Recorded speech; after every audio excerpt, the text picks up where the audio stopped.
राजनीतिक सिद्धांत टॉपिक है हमारा। बीए प्रोग्राम या बीए ऑनर्स दोनों के सिलेबस में होता है। अगर आप एमए पॉलिटिकल साइंस कर रहे हैं तो भी आपके सिलेबस में टॉपिक होगा राजनीतिक सिद्धांत यानी कि पॉलिटिकल थ्योरी। पार्ट 1 है हमारा और यहाँ पे हम बेसिक पढ़ने वाले हैं। यूनिट 1 को अगर हम देखते हैं राजनीतिक सिद्धांत और उसकी प्रासंगिकता, तो उसमें से एक क्वेश्चन आपके पेपर में ज़्यादा पूछा जाता है कि राजनीतिक सिद्धांत क्या है। तो इस पूरे वीडियो में हम यही पढ़ने वाले हैं कि राजनीतिक सिद्धांत क्या है। देखिए, इससे पहले एक इंपॉर्टेंट वीडियो और आपको बता दूं, लिंक आपको डिस्क्रिप्शन में दे दूंगा। ये टॉपिक भी आपको पता होना चाहिए कि राजनीति क्या है, ठीक है। बहुत इंपॉर्टेंट टॉपिक है, इसके लिए आप डिस्क्रिप्शन में जाइए, वहां से वीडियो को देख सकते हैं। तो बात कर लेते हैं हम राजनीतिक सिद्धांत क्या है। तो राजनीतिक सिद्धांत को ज़्यादा गहराई से समझने के लिए आपको पहले ये पता होना चाहिए कि सिद्धांत शब्द जो होता है इसका क्या मतलब होता है, यानी कि जो थ्योरी शब्द होता है इसका क्या मतलब होता है, ये कहाँ से आया है। और अगर आप ये सिद्धांत का मतलब समझ गए तो आपको राजनीतिक सिद्धांत बहुत आसान लगेगा।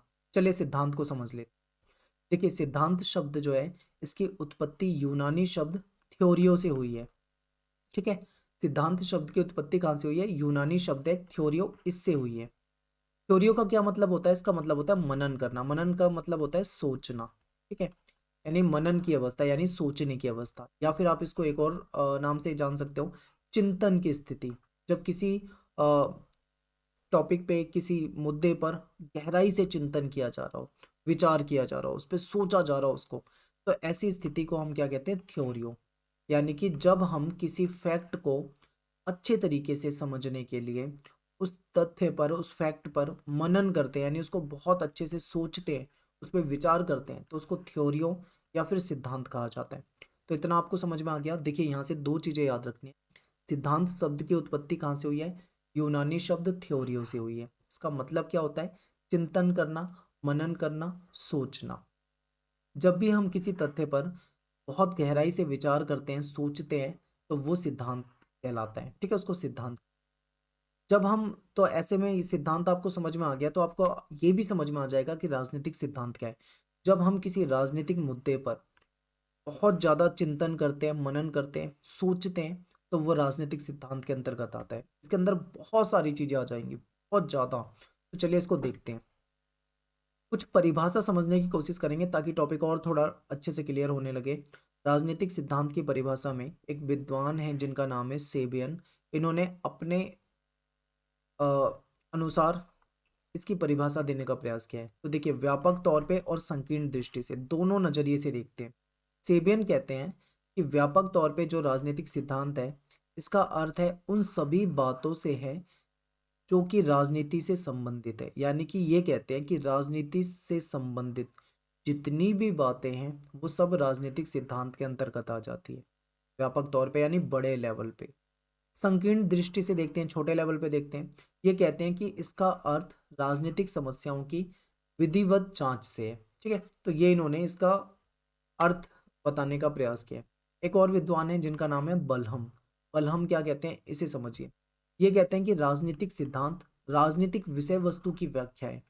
राजनीतिक जो भी विषय वस्तु होती है उसकी व्याख्या है। आगे हम राजनीतिक विषय वस्तु को भी पढ़ेंगे, ठीक है, ताकि आपको और अच्छे से वहां पे क्लियर हो जाए। तो ये दो डेफिनेशन हमने यहाँ पे पढ़ी है और इसे समझने का प्रयास किया है। हो सकता है आपको यहाँ पे मुश्किल लगे, कोई दिक्कत नहीं, मैं आपको बिल्कुल आसान तरीके से स्टोरी के माध्यम से समझाता हूँ। देखिए, थोड़ा सा अब यहाँ पे अपना दिमाग बिल्कुल अच्छे तरीके से लगाइए और समझिए। देखिए, समाज जो है, समाज आज के समय में जैसा है, आप 2020 में जी रहे हैं, आज के समय में जब समाज जैसा है, प्राचीन समय में ऐसा नहीं था। एक समय ऐसा भी था जब मनुष्य जो था वो आदिम अवस्था में था, इधर उधर इधर उधर फिरता था, स्थायी रूप से कहीं रहता नहीं था, खेती वगैरह की जानकारी नहीं थी, ठीक है। कंदमूल खाकर अपनी जिंदगी बिता रहा था। धीरे धीरे उसे ज्ञान होने लगा, विकास हुआ उसका, फिर उसने स्थायी रूप से रहना शुरू किया। धीरे धीरे वो खेती करना भी सीख गया, ठीक है। फिर उसे ऐसा महसूस हुआ कि हमें अगर सुरक्षित रहना है तो हमें समूह में रहना पड़ेगा, ठीक है। कबीले बने, कबीलों में लोग रहने लगे, फिर समाज का और विकास हुआ।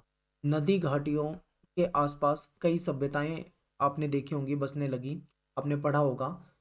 इस तरीके से समाज जो था धीरे धीरे बदलता गया। एक समय ऐसा आया जब समाज और विकसित हुआ, राज्य की आवश्यकता महसूस होने लगी कि भाई सरकार होनी चाहिए। सरकार होगी तो वो कुछ रूल बनाएगी और उन रूल्स को सभी मानेंगे। ठीक है, जब लोग साथ में रहते हैं तो उनके बीच में विचारों का आदान प्रदान होता है, एक दूसरे की मदद भी कर सकते हैं, एक दूसरे के काम आ सकते हैं, हेल्प कर सकते हैं। लेकिन जब साथ में रहते हैं तो एक दूसरे से संघर्ष भी हो जाता है, यानी कि लड़ाई झगड़ा भी हो सकता है। तो ऐसे में क्या है कि अगर सही तरीके से एक आदर्श समाज होगा तो उसके लिए एक अच्छा राज्य होना चाहिए, एक अच्छी सरकार भी होनी चाहिए। ठीक है, अच्छी सरकार होगी, रूल बनाएगी, तो उस रूल को अगर सभी मानेंगे तो कहीं ना कहीं एक आदर्श व्यवस्था बन पाएगी, ऐसा माना जाता है। लेकिन धीरे धीरे और विकास होने लगा। जैसे जैसे विकास होता गया समाज का, एक ऐसी अवस्था थी जब व्यक्ति आदिम अवस्था में था, इधर उधर भटकता रहता था, रहने के लिए घर नहीं होता था, स्थायी रूप से कहीं रहता नहीं था, खेती वगैरह की जानकारी नहीं होती थी। लेकिन धीरे धीरे समाज का विकास होता गया, समय जैसे जैसे आगे बढ़ा, समाज बहुत ज़्यादा विकसित होने लगा। समाज विकसित होने लगा तो व्यवस्था बदलने लगी। ठीक है, समाज में जो रूल थे वो बदलने लगे, राजनीतिक व्यवस्था बदलने लगी, सामाजिक व्यवस्था बदलने लगी। ऐसे में कुछ विद्वान जो थे, उन विद्वानों ने समाज की कुछ समस्याओं को देखा। उन्होंने देखा कि समाज में व्यवस्था क्या है, उन्होंने देखा समाज में समस्या क्या है, उन्होंने अध्ययन किया, उन्होंने ये निष्कर्ष निकाला कि इस समाज में एक आदर्श व्यवस्था कैसी हो सकती है, या फिर समाज में कैसे नियम लाए जा सकते हैं, क्या समाज में होना चाहिए, क्या नहीं होना चाहिए, राज्य को कैसा होना चाहिए, राज्य को कैसा नहीं होना चाहिए। बहुत सारे विद्वानों ने अपने अपने दृष्टिकोण से, अपने अपने नजरिए से अपने अपने विचार रखे, जो कि राजनीतिक सिद्धांत के रूप में देखे जाते हैं। ठीक है, तो ये आपको यहाँ पे समझ में आया होगा कि कैसे कैसे समाज में धीरे धीरे समय बदला, विद्वान आए, उन्होंने अपने अपने विचार रखे, वो सब राजनीतिक सिद्धांत के अंतर्गत देखे जाते हैं, उनका नजरिया था वो। अब देखिए, राजनीतिक सिद्धांत एक विशेष प्रकार का अध्ययन है। इस पॉइंट को बिल्कुल ध्यान से समझते हुए चलो। राजनीतिक सिद्धांत क्या है? एक विशेष प्रकार का अध्ययन है। इसमें क्या अध्ययन किया जाता है, इसको समझिए। तो राजनीतिक सिद्धांत में इस बात का अध्ययन किया जाता है, इस बात का अध्ययन किया जाता है कि मनुष्य किस प्रकार की व्यवस्था में रहते हैं। अभी मैंने आपको बताया समाज में कैसे मनुष्य रह रहे हैं, क्या व्यवस्था है वहाँ पे, इसका अध्ययन किया जाता है राजनीतिक सिद्धांत के अंतर्गत। ठीक है, और कैसी व्यवस्था में रह रहे हैं ये तो अध्ययन किया, लेकिन ये भी अध्ययन किया जाता है कि मनुष्य जो है वो किस प्रकार की व्यवस्था में रह सकते हैं, कौन सी व्यवस्था उनके लिए अच्छी हो सकती है। ये सारा अध्ययन होता है राजनीतिक सिद्धांत। आगे क्या हुआ कि जैसे जैसे समाज का विकास हुआ, जैसे जैसे राजनीतिक व्यवस्था का विकास हुआ, वैसे ही राजनीतिक सिद्धांतों का भी विकास होता रहा। राजनीतिक सिद्धांत प्राचीन समय में जो थे, आज के समय में वैसे नहीं है। जैसे जैसे समाज बदल गया तो राजनीतिक सिद्धांत भी बदलते गए, समाज की जरूरतें बदलती गई, सिद्धांत भी धीरे धीरे बदलते गए, विद्वानों के नजरिए बदलते गए, दृष्टिकोण बदलते गए, और लोगों ने अलग अलग नजरिए से समाज को देखा है। तो इसीलिए आपको राजनीतिक सिद्धांत में बहुत सारे टॉपिक जो हैं काफी अलग अलग देखने को मिलते हैं। अब यहाँ पे एक क्वेश्चन ये बनता है आपके सामने कि राजनीतिक सिद्धांत की विषय वस्तु या इसका कार्य क्षेत्र क्या है। तो देखिए, जब भी राजनीतिक या राजनीति की बातें आती हैं तो कहीं ना कहीं नकारात्मक चीजें हमारे सामने राजनीति को लोग जो है काफी नकारात्मक नजरिए से देखते हैं। कुछ लोग कहते हैं कि राजनीति बहुत ही गंदी चीज है, राजनीति बहुत ही बेकार चीज है। कुछ लोग इसको तिकड़मपन भी कहते हैं, कुछ इसको अविश्वास की नज़र से देखते हैं, कुछ इसको सनक कहते हैं, कुछ लोग इसको छल कपट का शास्त्र भी कहते हैं। यानी लोग इसको नेगेटिव नजरिए से ज्यादा देखते हैं, जबकि हमेशा ऐसा नहीं होता है। ठीक है, तो थोड़ा सा और समझते हैं फिर आखिर कैसा होता है। देखिए, राजनीतिक सिद्धांत के विषय वस्तु का समय समय पर बदलाव आता रहा। यानी जो विषय वस्तु है इसमें धीरे धीरे समय समय पे बदलाव आता रहा। क्यों आता रहा? मैंने आपको बताया कि समाज में एक अवस्था ऐसी थी जब इंसान बिल्कुल आदिम अवस्था में था। जैसे जैसे समाज विकसित होता गया, विभिन्न विद्वान आते गए, समाज को देखते गए, समाज की राजनीतिक व्यवस्था को समझते गए, और अपने अपने राजनीतिक सिद्धांत, अपने अपने विचार, अपने अपने दृष्टिकोण को रखते गए। तो जैसे जैसे समाज बदला वैसे वैसे राजनीतिक सिद्धांत भी बदलते रहे। अगर आप प्राचीन काल से लेकर 18वीं शताब्दी तक देखोगे तो आपको ये पता लगेगा कि राजनीतिक सिद्धांत जो है वो हमेशा ये तलाश करते थे कि राज्य को या फिर सरकार का स्वरूप कैसा होना चाहिए। वो हमेशा यही बातें करते थे कि सरकार ऐसी होनी चाहिए, सरकार वैसी होनी चाहिए, सरकार के पास ये शक्तियां होनी चाहिए, सरकार को ये करना चाहिए, वो करना चाहिए। इस तरीके की बातें प्राचीन समय से लेकर 18वीं शताब्दी तक की जाती थी। लेकिन धीरे धीरे समय आगे बढ़ा, ठीक है, 18वीं शताब्दी से 19वीं शताब्दी का समय आया, तो फिर लोगों का नजरिया बदला। और इस समय में, ठीक है, इस समय में क्या हुआ, देखिए इस समय में राजनीतिक सिद्धांत राजनीतिक संस्थाओं की संरचनाओं से संबंधित शास्त्र माना जाता रहा। ऐसा माना जाने लगा कि राजनीतिक सिद्धांत जो है वो जो राजनीतिक संस्थाएं होती है उससे संबंधित शास्त्र है। ठीक है, लेकिन फिर समय बदला, 18वीं शताब्दी 19वीं शताब्दी ये भी बीता, 20वीं शताब्दी आई। तो 20वीं शताब्दी के समय में वैज्ञानिकता आ गई। जो विचारक थे उनके जो विद्वान थे उनके विचार बदलने लगे। अब वो राजनीतिक सिद्धांतों को मृत बताने लगे, बेकार बताने लगे, कह रहे इसका अब कोई महत्व नहीं है समाज में, समाज बिल्कुल बदल गया है, अब इसका कोई महत्व नहीं है, ऐसा भी कहा जाने लगा। तो देखिए 20वीं शताब्दी के दौरान वैज्ञानिकता के प्रभाव में आकर अमेरिकी राजनीति शास्त्रियों ने राजनीतिक सिद्धांत को मृत घोषित कर दिया। उन्होंने कहा कि अब इस राजनीतिक सिद्धांत का कोई महत्व नहीं रहा। फिर ऐसे में क्या हुआ, जब अमेरिकी विद्वानों ने ऐसी घोषणा कर दी, तो ऐसे में विवाद हुआ। अब क्या हुआ, जो अमेरिकी व्यवहारवादी हैं और जो ब्रिटिश परंपरावादी हैं, इनके बीच में बहस चल गई।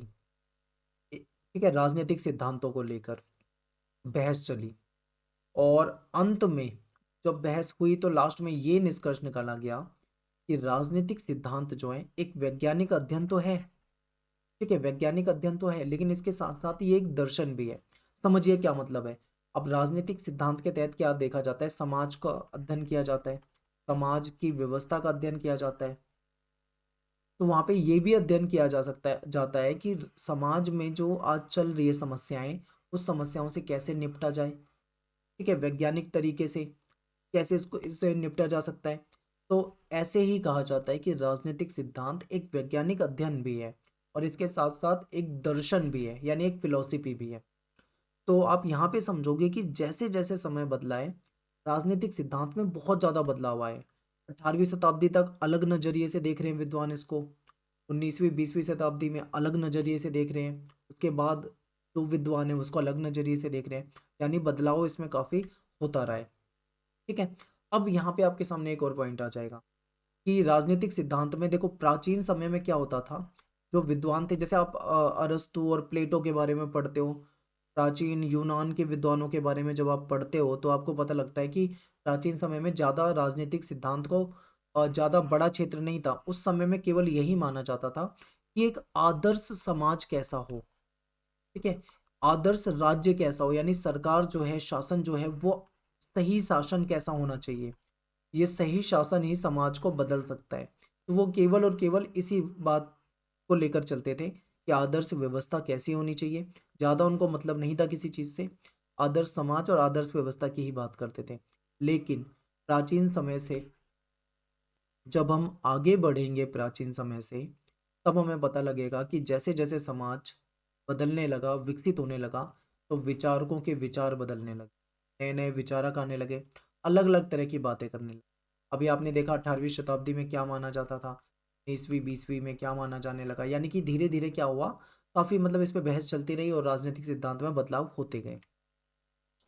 अब आपके दिमाग में क्वेश्चन ये आना चाहिए कि राजनीतिक सिद्धांत में आखिर किन चीज़ों का अध्ययन किया जाता है, आखिर वो कौन सी क्या अध्ययन किया जाता है राजनीतिक सिद्धांत के तहत। तो देखिए हर बड़े क्षेत्र में आप देखोगे राजनीतिक सिद्धांत आपको दिख जाएगा। जैसे कि देखो यहाँ पे हम बात करते हैं, इसमें राज्य का अध्ययन, ठीक है, उसके अतीत के बारे में पढ़ा जाता है, अध्ययन किया जाता है, उसके वर्तमान और भविष्य का अध्ययन किया जाता है, राज्य के स्वरूप को देखा जाता है। राज्य से यहाँ पे मेरा अभिप्राय है सत्ता से, शासन से, सरकार से, व्यवस्था से। ठीक है, तो राज्य का अध्ययन किया जाता है, यहाँ पे अतीत वर्तमान भविष्य इसका अध्ययन किया जाता है, इसके स्वरूप को देखा जाता है और उसके लक्ष्यों तथा उसकी कार्य पद्धति क्या है उसको देखा जाता है। सरकार का अध्ययन किया जाता है, सरकार के जो विभिन्न अंग हैं, चाहे कार्यपालिका, न्यायपालिका, विधायिका वगैरह, इन सब का अध्ययन किया जाता है। इनके बीच में क्या रिलेशन होते हैं, परस्पर संबंध कैसे होते हैं, इनका स्ट्रक्चर क्या होता है, इसका अध्ययन किया जाता है। ठीक है, राजनीतिक गतिविधियों का अध्ययन किया जाता है, उनका विश्लेषण किया जाता है, उनकी समीक्षा की जाती है। ये सब राजनीतिक सिद्धांत के अंतर्गत आ गए हैं। पहले सारे टॉपिक नहीं होते थे, पहले तो बस प्राचीन समय में यही होता था कि एक आदर्श राज्य कैसा होना चाहिए, आदर्श व्यवस्था कैसी होनी चाहिए, बस इतना ही अध्ययन किया जाता था इनसे रिलेटेड टॉपिक। लेकिन जैसे जैसे समय बदला बहुत सारी चीज़ों को राजनीतिक सिद्धांत के अंतर्गत रख दिया गया। अब देखा जाता है कि राज्य कैसा हो, सरकार, राजनीतिक संस्थाओं, वैधानिकता, उनकी शक्ति, इन सब का अध्ययन किया जाता है। समाज का अध्ययन किया जाता है, मनुष्य की ओर अधिकार जो है उसके उसका अध्ययन किया जाता है। मनुष्य को जो स्वतंत्रता मिली है, समानता, सामाजिकरण, राजनीतिकरण, संस्कृति, इन सभी का अध्ययन किया जाता है। ठीक है, राजनीतिक सिद्धांत राजनीतिक गतिविधियों को और अंतर्राष्ट्रीय पृष्ठभूमि में भी अध्ययन करता है, यहाँ तक कि व्यक्ति का व्यक्ति से कैसा रिलेशन है, व्यक्ति का राज्य से कैसा रिलेशन है, राज्य व्यक्ति को क्या स्वतंत्रताएं देता है, व्यक्ति अपनी स्वतंत्रता का कैसे इस्तेमाल करता है, व्यक्तियों को कौन कौन से अधिकार मिले हुए हैं, सबका अध्ययन होता है राजनीतिक सिद्धांत के अंदर। तो आप समझ सकते हो कि टॉपिक कितना ज़्यादा बड़ा है, कितना ज़्यादा इसमें आपको पढ़ना पड़ता है। ठीक है, ये सारे टॉपिक इसके अंदर आ जाते हैं। इसके अलावा देखो, ये सब आप पढ़ लेना।